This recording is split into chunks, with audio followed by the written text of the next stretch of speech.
dark circles ti hian hemi kan mit hual vela dum mit val dum ti mayang he hi ani a tin mita po hemi anuai lampang hi adum du pi ka e hi cham rang rang om ve a ama sebera chuanin thil pa ngai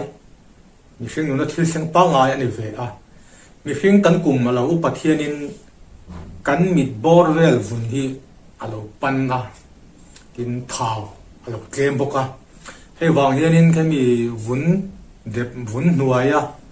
thisen zam te alam fi ta bi thina he wang hianin mit hual vel avun alo dukta hi dark circles kan ti hi alo ni ta in dark circles hi in thla chon the angai ani ve a ani du big chung ko te po anom ve ni mi hang a in mi ngowa alang fi di ka in mit khur thu ka te po hianin alang chiang dik ani taksa chau hianin da circles hi ong du a mut len wang mut lak cham wang ani du a tin he ba ka hianin thil wat thei atama abi takin borua ka thil leng vel emi thlai chi pollen kan ti te kan ran vul mul te tiang pang par chi ang thil huat thei rang hi oma he hianin mit te ati thaka kanin mit te pati duma chang chuanin alo thakhanin kan nuai wak thena mit te ami thak ti re nan khang kan nuai wak na chang thakhanin mit alo dum sual pha theini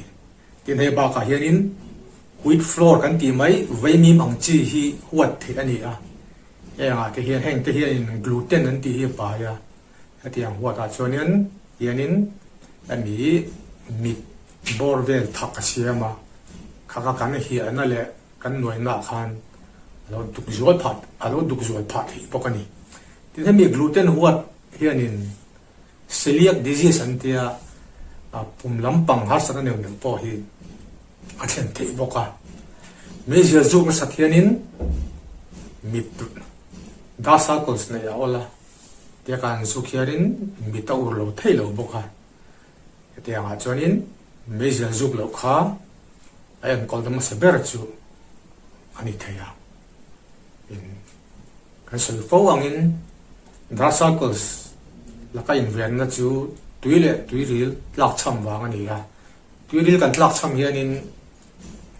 vun a rowa in kha mit vun te po adum du ani in mai le mu chung chang po kan soi to a mi da circles te po hi nisa tam wang hi ani le boka mi an kol na pakhat po sunscreen lotion te aro lo nana moisturizer lotion mante ani le a tin mit vela lo thakani pon noi vok lovin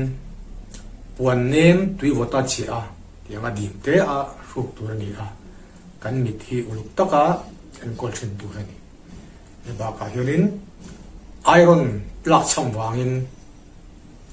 da circles om thei boka atianga ni chuanin iron supplement te mo atul da na nga treatment lak te po tha a in mita hianin enga thingpui fe hi atha a thingpui fe hi puan nem te in tem te hi tua mila tirfen tin thi khat velam so chu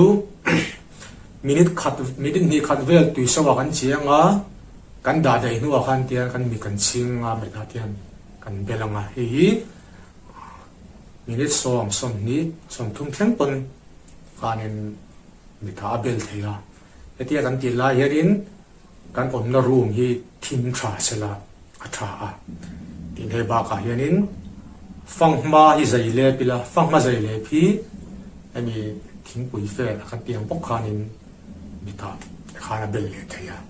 he te hi ti thei chuanin thil tangkai tak ani ve a tin he mi fangma du tu sama chuanin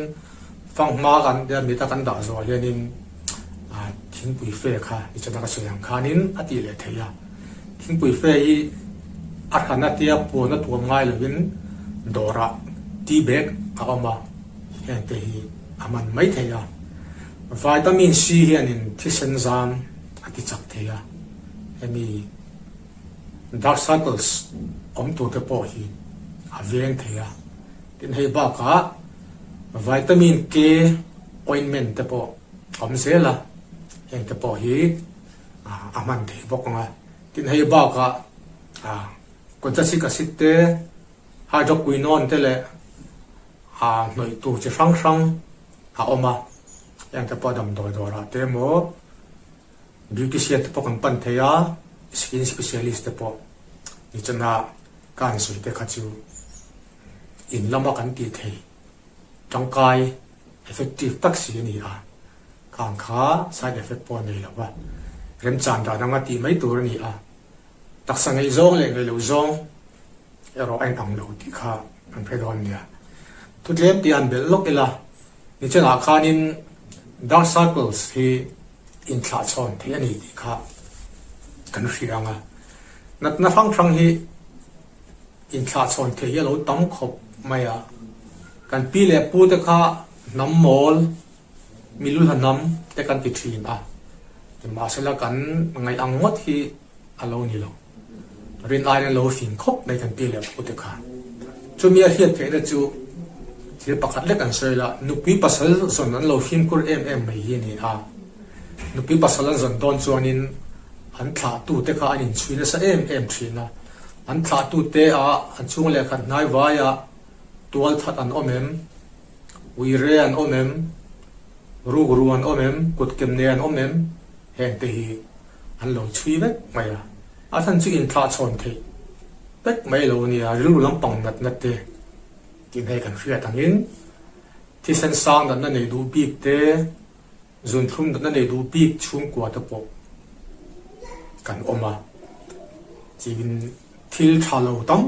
tak rilu lampang nat te na te po hi in thla chon the ania heng ba ka talent fin na te po hi in thla chon the alo ni tun laya aro chon he kan film khur tok lo ba